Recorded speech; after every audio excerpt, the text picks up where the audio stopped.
It's great to have you with us from wherever you're tuning in from. For more information about Elevate Church or to contact us, head to our website elevatechurch.me and take us wherever you go by downloading our Elevate Church AU app. We hope this message inspires and helps you to take your next steps in your journey. Hey, a couple of weeks ago, maybe last week, I introduced some of you to the term snacksident, that you have a snacksident when you planned to only eat this amount of a food, but you end up eating this amount of the food, like the chips packet got completely demolished, and you were like, that was meant to last me all week. What I have observed, and you probably know this as well, is people that crave snacks tend to fit into like a couple of categories. Like, who are my savory snacks people? You know who you are, the cheese, the crackers and dip. Yeah, you get it. You're with me. The chips. Who are my sweets people? Chocolate, biscuits, ice cream. Oh, did I mention chocolate? Yeah. You're like, some of you like right now, you're like, can we just get this finished, Marco? I've got a craving for some snacks. Well, it doesn't stop there. There's a very unique category of cravings, pregnancy cravings. Now, okay, I clearly have not personally experienced that. So I went and consulted an article, the leading article, called 81 Weird Pregnancy Cravings You Won't Believe Are Real. I'm not going to read all 81, but 3 that stood out to me. One was this: chicken noodle soup mixed with chocolate milk.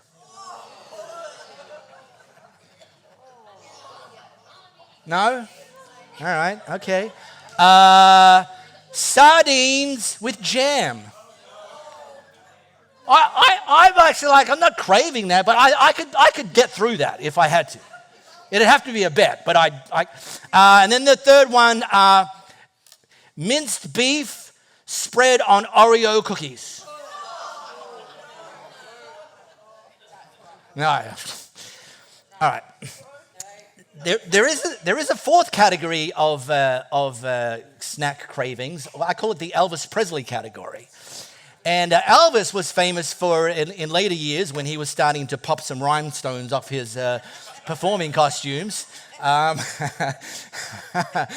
Bing! Oops. Someone picked it up. I can't bend down anymore. Anyway, one of these things that he craved was called a fool's gold loaf. And I've got a picture of a fool's gold loaf here. Listen, this was one of the things he craved. Listen, this is the contents. A whole loaf of sourdough bread filled with 1 jar of peanut butter, 1 jar of grape jam, half a kilo of bacon, 8,000 calories. And he craved this so much that he was known to send his private plane from Nashville to Colorado, where the Fool's Gold loaves were apparently the best in America, a 3,000 kilometer round trip just to bring back a Fool's Gold loaf. And in fact, one time he requested they bring him back 22 Fool's Gold loaves. Ouch. Anyway, but listen, as human beings, we crave things beyond food. You know, some of the things we crave friendship, we crave love, we crave meaning and purpose. And I kind of put those sorts of things into desires of the heart. You know, like there's something more. There's something in my heart, in my life that I feel like will only be filled by some of these kind of more meaningful things. But the problem is when you say like the desires of the heart, and some of you know this, if we're not careful, our heart can lead us to making some very poor decisions. Like if you've ever, given someone the advice, just follow your heart, sometimes that is the worst and most dangerous advice that you could give them because you don't know what's in their heart. And that leads some people to choose bad love. Well, it's better to have bad love than no love. No, it's not. Addictive habits, wasteful, distractions. And what I want to talk today, and the big idea I want to put out today is that happiness is an inside job. It's not actually, ultimately, comes from the next purchase, the next holiday, the next relationship. And really this idea that if we prioritize God and we prioritize what matters to Him, then our good God actually takes an active role in bringing good things into our lives, and we find ourselves surprised by happiness. So, if you've got your smartphone camera, how about you scan this flow code? And what we're doing over this series is looking at a few of the clues that Jesus taught about how we can better position ourselves to be surprised by happiness. And they come from Jesus' longest sermon. It's become known as the Sermon on the Mount. Evidently, it was like his go-to sermon when he went from town to town, village to village. He kind of dropped this package of stuff. And even that itself is a clue to, it seems to be that he wanted to ensure that everybody, because he didn't have a YouTube channel back then, that when he went to people, he gave them this stuff. Like if you hear nothing else, hear this stuff. And of that stuff, which you read in Matthew chapter 5, it goes through chapter 6 and chapter 7, all recorded in one sermon. He chose to tee off with stuff about happiness. And I just have to wonder, I can't prove this to you, I just have to wonder if Jesus somehow knew that no matter where he was and who his audience were, that they would all have this one thing in common, that they all wanted to be just a little happier than they were today. And I wonder if we all don't feel something similar. So he actually dropped 9 clues to how we can position ourselves to be surprised by happiness. We covered off 3 of them last week. And the 3 we covered off last week almost sounded a little bit contradictory. He said, happy or blessed are the poor in spirit. Well, that doesn't sound right. Happy or blessed are those who mourn like someone's dead or something's gone wrong. That doesn't sound right. And then happy are those who are humble, which I made the point in our culture, some people assume humble means weak, which it doesn't. And in fact, it means strength under control. But all this stuff is kind of a counterintuitive pathway. But so much of the kingdom of heaven is counterintuitive. It doesn't reflect, in every case, the culture that we live in. And when we start to maybe flip things upside down and prioritize the kingdom of heaven and learn to live with those principles, that's when we start to find ourselves surprised by happiness. Okay, so I'll pick it up with the 4th, 5th, 6th, and 7th of the 9 clues that Jesus dropped. Here we go. God blesses those who hunger and thirst for justice, for they'll be satisfied. I mean, the promises that are associated with these are pretty compelling. Like you get to be satisfied. Oh, wow, we'll just reverse engineer that. Hunger and thirst for justice. Oh. God blesses those who are merciful, for they'll be shown mercy. God blesses those whose hearts are pure, for they will see God. Another great blessing. God blesses those who work for peace, for they'll be called children of God. Now, parents of teenage boys, whether you have teenage boys right now or whether you've gone through the season of having teenage boys, you will know that there is no such thing as a fully satisfied teenage boy when it comes to food. Like the pitter-patter of not tiny feet are going constantly to the fridge, to the pantry, to you, what's to eat? There's nothing to eat, come on. And you're like, you just ate 10 minutes ago. And they're like, yeah, so I'm hungry again. We experienced this a couple of weeks ago. So we have a nephew who's approaching that teenage phase, and every time I see him, he's growing. He's now takes bigger shoes than his auntie. So we went to his Catholic confirmation. I'm not going to explain what that is, but we're in a Catholic church and with the wooden pews. And I wasn't inside. I had a non-compliant contact lens, so I was outside doing this, like winking. I didn't want to be sitting inside a church winking at everybody, because that just would get awkward real quick. So I'm sitting outside by myself, winking at nobody. And all of a sudden, our nephew's dad comes out of the church with an entourage behind him, but carrying his son, our nephew. And I'm like, well, that can't be good. Is he dead? Like, what's going on here? Well, it turns out that he was appointed in this Catholic service where all the people were standing, and out of nowhere he fainted, and he clocked his forehead on the back of the wooden pew in front of him, and he's out, lights out on the floor. So his old dad scooped him up, and I didn't know any of this, like, because I'm outside winking, and it's like, well, it just turns out that his blood sugar crashed, and he got dizzy and collapsed, and incidentally got a concussion. And then everybody's a medical expert. Everybody. Oh, well, it could be this. And I never get involved in any of those conversations. I just sit there like, yeah, mm-hmm. And so it turns out he'd had 2 pieces of toast for breakfast and a little bit of pasta for lunch.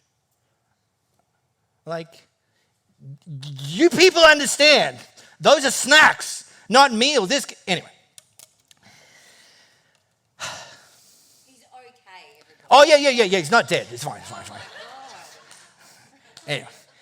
Just look, it's a compelling setup. It's a compelling setup for this. All right. Blessed are those, this is from the New International Version, who hunger and thirst for righteousness, for they will be filled. And the Message version says it this way: you're blessed when you've worked up a good appetite for God. His food and drink is the best meal you'll ever eat. Here's my thing. This clue is about having cravings and an appetite for God. More than a couple of pieces of toast, more than a fool's gold loaf or 22 fool's gold loaves. That's actually the clue where you'll be filled. And one of the problems and mistakes that too many people make is they forget to feed themselves spiritually. Now, some of you know when you forget to feed, is anyone here ever you got to 6 p.m. and it's been a busy day, been rushing here, rushing there, meetings, kids, Uber service, whatever, and it's 6 p.m. and you've realized, oh, I forgot to eat today. Has anyone ever done that? You're weird. It's weird to me. It's weird because, didn't you get hangry? I get hangry. I'm unbearable. I'm like, what's wrong with your attitude? And I'm like, I don't know. Well, fix your attitude. And then I realize I haven't eaten anything. And I eat, and 20 minutes later, my attitude problem is not a problem anymore. You know you can get spiritually hangry when you forget to feed yourself spiritually. And you wonder why you're not feeling filled. You're wondering why you're not being satisfied. It's because you potentially because you haven't fed yourself spiritually. And incidentally, I love that you're here. I love that we get to gather together. I love that we get to come together for an hour on a Sunday as the church and more people coming in. And I love that. But if this is the only spiritual meal you eat for the week, can I just state the obvious? You will be hangry by Tuesday, if not earlier. And so it's vital that we get in the habit of feeding ourselves regularly, spiritually, just like we would physically. So, I'm so busy though. I'm so busy. But this is Jesus giving you clues if you prioritize this stuff. A few minutes a day of reading your Bible. You don't have to read it cover to cover every day, just a few minutes a day of reading your Bible. A couple of minutes of just giving thoughts to prayer and just having a quick conversation with God. In the car, on the public transport, listening to some worship music instead of finding out what Trump broke overnight or whatever it is. Just it's all those sorts of things that are regularly feeding ourselves spiritually. Hunger and thirst for righteousness. Work up a good appetite for God. And then the promise is, you will be filled. Then there's this one. God blesses those who are merciful, for they'll be shown mercy. And I'm reading the Message version each time as the second example. Just helps get a little bit more context. You're blessed when you care. At the moment of being careful, you'll find yourselves cared for. Have you ever noticed when you're a bit tired, when you're a bit spiritually hangry, your give a care meter kind of starts to plummet? Right? Jesus is saying that when we choose to lean into God, he actually fills us, and our give a care meter automatically starts to go up. And that we then understand that as we take care of the needs of others, God will actually take care of our needs. And I had this example happen to me a few weeks ago. So I was at my local Woolies, just in Vic Park. I was exchanging my SodaStream canisters. So if you don't know the deal, you take in your used SodaStream canisters, you bring them into the store, you pick up 2 new canisters, then you have to go to the service desk because you have to hand over the 2 old canisters and demonstrate that you weren't stealing them. And then you get to buy the 2 new ones, and they scan them. So cool. So I hand over, here's my exchange canisters. Here's the 2 new canisters. She scans the first one. She scans the second one. I get out my everyday rewards card, scan that. Cool. I'm just about to get out my card to pay for the transaction, and I hear this from the checkout girl. And then a 2-liter bottle of milk appeared next to my SodaStream canisters. And I'm like, well, this is strange. I don't drink milk, so this is not my milk. And I'm like, and I look at the checkout girl and I say, this isn't my milk. And then out of the side comes this sweet mid-70-year-old lady. Oh, sorry, dear, that's my milk. I'm like, oh, it's fine, no problem. Cool, I'll pay for that as well. Oh, no, you can't do that. I'm like, shut up, woman. No, I didn't say that. I'm like, it's no problem. I'm happy to. That's cool. Just put it on my tab. What's 2 liters of milk? I didn't even know. I didn't drink milk. Is it $4 or something? I mean, whatever. $20. I don't care. Ring it up. And so cool, okay. Then I take the milk, I hand it to the lady. Oh, that's so nice. Oh, that's so nice. Oh, that's so sweet. Oh, shut up, I said. And now here's the thing. Listen to the next piece because I'm not the hero in this story, although it sounds like I am. We're walking out, and she just kept, oh, that's so sweet. Oh, that's so nice. Oh, thank you so much. And it was a lot. And I'm like, it's okay. And she's like, I only came down here to get the milk for my next door neighbor because they're sick and they can't leave the house. And I'm like, God blesses those who are merciful. Yes. And she had a $50 note in her hand, and then she still had a $50 note in her hand. For they will be shown mercy. I love it. This is the law of sowing and reaping. Showing mercy positions you to be surprised by happiness. Then there's this one. God blesses those whose hearts are pure, for they will see God. What a great promise. You're blessed when you get your inside world, your mind and heart put right. Then you can see God in the outside world. This idea of what we put in our hearts matters. Like athletes know this. They don't eat Fool's Gold sandwiches. You won't see Oscar Piastri pull up next to you at the BP in his Formula One car, putting in some BP Unlimited 91 in the tank. Like, you just won't see that because they understand that the quality of the input has a direct correlation to the quality of the output. And too many people make the mistake of just ingesting everything that's available in our culture. And I would suggest to you, you need to filter some stuff. And it's not a moral issue. It used to be taught as a moral issue. It's wrong to do that. It's wrong to go to the movies. It's wrong to watch Speedy Gonzalez cartoons. It's wrong to, my thing is it's not necessarily wrong. It's just often not wise. Like if you start with a vision of what you want produced in your life, which, by the way, seeing God sounds like a pretty good outcome, then walk it back and start to question the inputs. Those things matter. And I'll give you examples. I don't watch drama on TV because I don't want more drama in my life. I have enough drama of my own. I don't need other people's drama. No, I just don't do it. When you look at the thumbnails on Netflix and it says horror. I don't do horror. I don't do horror. I don't do dark. I don't do horror. I'm trying to live in the light. Why am I watching dark TV? I'm not telling you it's right or wrong. I'm just saying, do you want to live in the light? If you want to live in the light, why are you voluntarily, what's not even voluntarily, you're paying Netflix to expose you to the dark. It just doesn't make sense to me. So I don't do that. So if I see horror, if I see thriller, if I see drama, no, I don't, no. It matters. And by the way, who you surround yourself with matters. If your circle is full of people who are cynical, negative, proud, untrustworthy, small thinking, that will start to seep into your heart. And the problem is, it starts to become normalized because everyone around you is the same as you, so you feel it's a bubble. And it starts to, all this stuff, it starts to obscure our vision. It starts to pollute our heart, and it actually starts to prevent us from seeing God. So maybe the homework from here is to do an audit and an edit and just filter out some stuff that you like.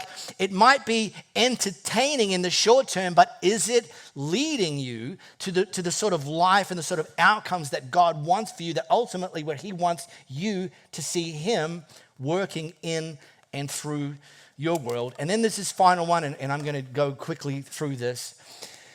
And I want you to see this. Now, God blesses those, and read these three words out loud if you would, who work for peace. In another translation, it says the peacemakers. It doesn't say peacekeepers. Those who work for peace, for they'll be called children of God. And then message, you're blessed when you can show people how to cooperate instead of compete or fight. Okay. That's when you discover who you really are and your place in God's family. There's really two aspects to this. I think Jesus was mostly talking about the first, but I just want to, I'll just click on the second and then we're done for this morning. The first one, I think it's the most obvious one, is external peace, like peace with other people. And the clue that Jesus drops specifically says those who work for peace. Conflict avoidance is not what Jesus is pointing to here. Those of you with British backgrounds, like me, where we were taught to sweep things under the carpet rather than address them. And I say often all you end up with is lumpy carpet, but the issue's still there. Actually, there's a maturity required where you actually move intentionally towards what are potentially awkward conversations. Doesn't sound like what the brochure says, but this is what Jesus says, who work for peace, who show people how to cooperate instead of compete or fight. And I'll give an example. So we had Neil, who very miraculously made it up the stairs without assistance. Neil, so I don't know, 10 years ago, 5 years ago, a number of years ago, we finished our live experience, we're all done. Neil and Vicky come wandering over here and ambush me, and I'm thinking, they're empty-handed. Like if someone ambushes me, but they come bearing gifts, ambush away. But they empty-handed. I'm like, well, this can't be good. And anyway, short story, and they know I'm sharing this, so with permission. Short version of the story is, so they were leading an Elevate group, and we were looking to launch a new Elevate group for a similar demographic. So I, very nimble, very wisely, took half of the people from Neil and Vicky's Elevate group, and they were the seed, the population for the new Elevate group. And great, we've now got 2 Elevate groups. Like I'm a genius leader. Genius. We have doubled our Elevate groups. Happy days. Wow, I'm excited to see what God's going to do with this revival in Elevate Church. Fantastic. So Neil and Vicky, come over. Mark, we haven't been able to sleep for the last few nights. I'm like, what am I, a sleep therapist? Like, what do I care? We just want to know, like when you made the decision to take half of the people from the group we're leading to the other group, how come you didn't like involve us in that conversation? And I gave them the answer. They remember to this day. My answer is because I'm an idiot. That's my answer. I somehow, in my eagerness, skipped a step. And, oops, sorry about that. Now we couldn't put the genie back in the bottle. But I love that Neil and Vicky came to me, because this is our code as Elevate Church. We build trust through open and honest communication. And they'll tell you that it felt a bit awkward. And yet I remember that to this day, because I have never respected them more. And we agree that trust was actually strengthened as a result of having that open and honest conversation. All right, and then just the final one, just to finish off. And I'm not sure Jesus was talking about this, but I feel like it still is important. So external peace, working for external peace matters. There's also, I think, this opportunity to work for internal peace. Like sometimes it's hard to have external peace when you don't actually have internal peace. And if happiness is an inside job, I think this matters. So I put these up. A few years ago, we taught these two series, actually year one and then the following year, the second series, Don't Take the Bait and No Offense. You'll see Don't Take the Bait is exactly what it sounds like. By the way, this is a bear trap, which are now illegal, thank God. But the point is, inside there, the trap that's open, ready to catch you, is offense. Someone said something to you.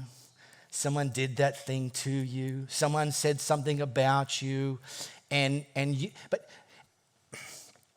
have a choice. A choice. Upfront choice. Whether you're going to reach in to the trap and take the bait of offense, clunk, oops, all of a sudden that seems like a bad decision. Or whether you can actually just, not denial, but don't take the bait. You can go back and listen to those. It will be a game changer if you do. And then kind of like the next one, we taught about no offense. And I made the big statement back then, some of you will remember, that it is possible to become unoffendable. Like there is actually a pathway to growing in your maturity, growing in understanding who you are in Christ, who He says you are, who He's called you to be, to actually be unoffendable. Doesn't mean that people don't do offensive things to you, but you don't take, because that's the phrase, right? Take offense. It's a decision. It's an action, and you don't have to do it. So I was teaching about being unoffendable. And I was fine if that was news to some people, like, oh, okay. And then that would be like hopefully a impetus to go on that journey of becoming unoffendable. Probably the most disappointing thing that came out of that, teaching that series, is I had someone come up to me, and it's nobody here, come up to me and say at the end of the series, that was great, Mark, great series, great preaching.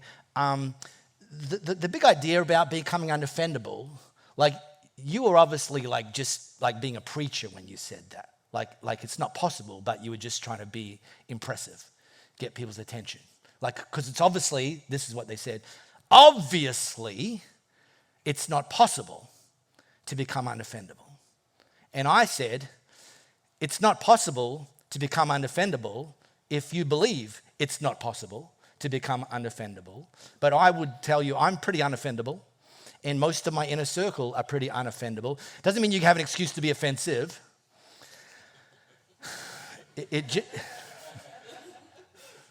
Well, it's okay because Mark, he's not offendable, so I can say what I want to him. No, that's not it either. It's not about weaponizing this. It's about you learning to protect your heart.